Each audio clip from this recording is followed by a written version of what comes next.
the whole time. You've not been paying attention to the news, have you? You're all very delighted given the state of everything. Fucking hell. But no, I get it, right? There's too much of it. There's too much news. Who can keep up? No, I can't do it. You have to give up. At some point you have to say, no more, thank you, la la la la la. Give me a cheer if you're old enough to remember the 90s. Yeah! The 90s. Great days for news with the 90s. You could go days, weeks, months without any news at all. and like, obviously bad things happened in the 90s. You still had war, you still had famine, you had like terrible things happening, you had corruption and genocide, but that was over the course of a decade. It wasn't Tuesday. You know, it's too much, you can't keep up with it. And doing this, it's impossible to keep up with it. Like, being a comedian, like, oh, I've got to write new stuff, I'm going to be topical. No, you can't, my wrist's got cramp, too quick. And not, no, don't, because it's not going to... I know what you're thinking. Turned into Frankie Howard briefly. I don't know why. Yeah, but like, there's too much of it, and it's very hard doing this now. And I'm not saying that it's as hard as being a nurse, but it is comparable. It is comparable. Because like, by the time you finished writing a half-decent joke about one of the fucking idiots, they've replaced her. You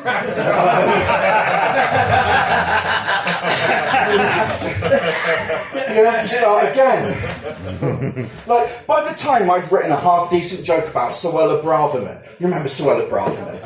Yeah. Oh yeah, Suella Braverman. By the time I'd written a half-decent joke about Suella Braverman, she had given a press conference, say she wasn't going to quit, then been fired, then quit. It then turned out she might have committed some light treason. In the time all of that happened, I wrote the following joke, more like Suella Deville. That didn't take... Oh, yeah, it was worth it for that. That didn't take me very long. I'm quite good. And then by the time I'd written a better joke about Suella Braverman, Liz Truss had fucked off. Liz Truss, do you remember her? Liz fucking Truss! A sentient pot plant that 81,000 people decided could run a country. I wouldn't trust that woman to run a fucking bath! Comes out after 10 minutes soaking wet. We appear to have hit an iceberg. Your bathroom's flooded. She's accidentally drowned your nephew, which Suella Braverman loves because she loves a drowning.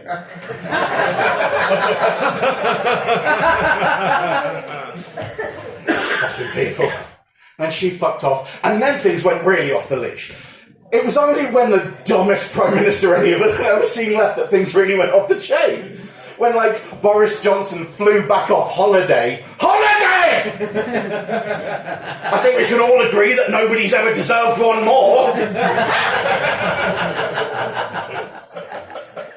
Oh, flew back from the Caribbean! It's sort of, well, if the country needs me, off we fuck. Okay. Yeah, the country gave him a resounding fuck off and off he fucked. It was amazing. And then we almost got Penny Mordaunt. Oh, they were bringing out the big hitters when we almost got Penny Mordaunt, a woman who sounds like a haunted Victorian bookshop.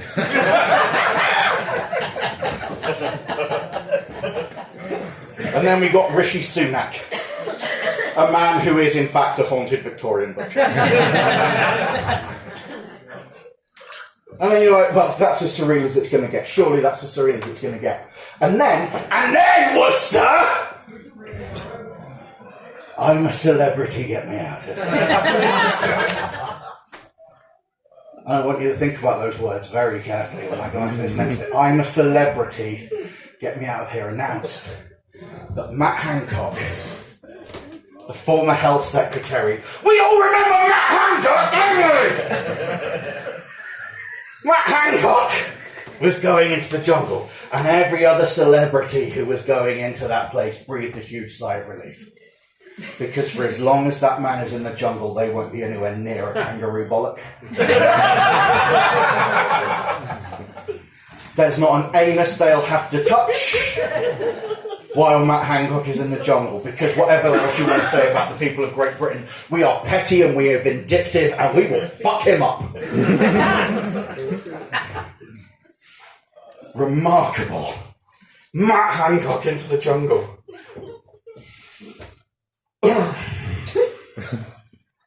So it's nice to be back in Worcester.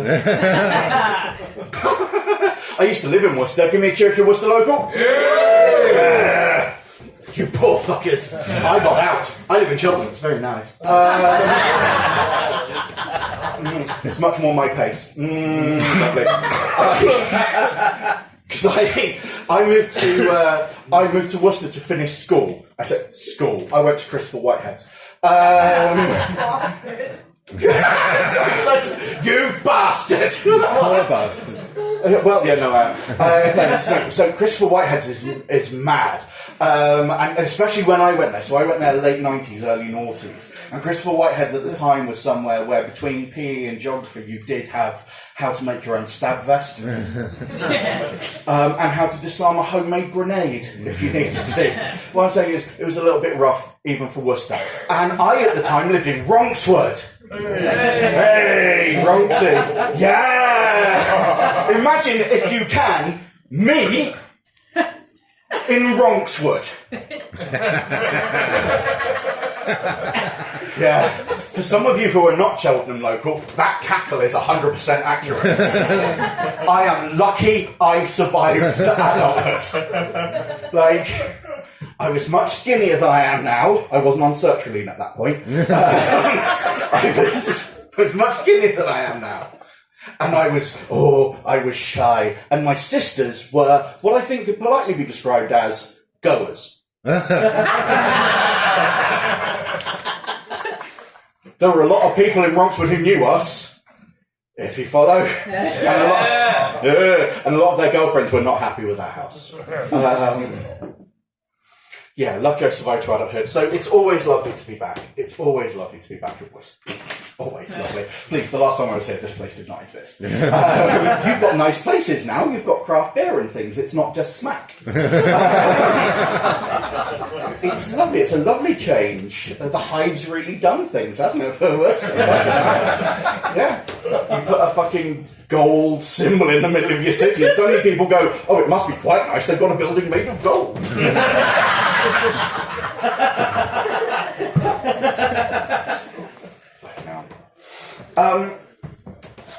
I want to address the t-shirt.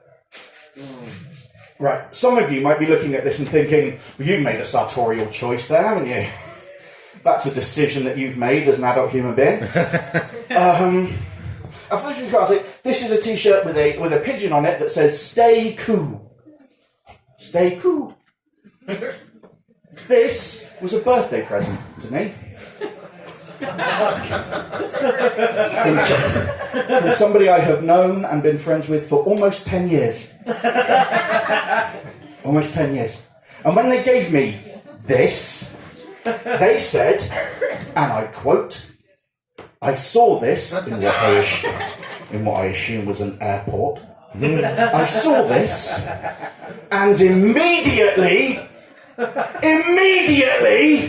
thought of you. People of Worcester, you've known me for something under 10 minutes. When you see this, do you immediately think that's a man who needs to stay cool?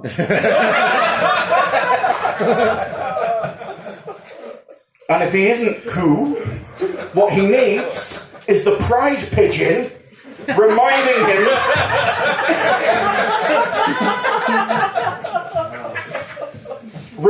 him to stay cool.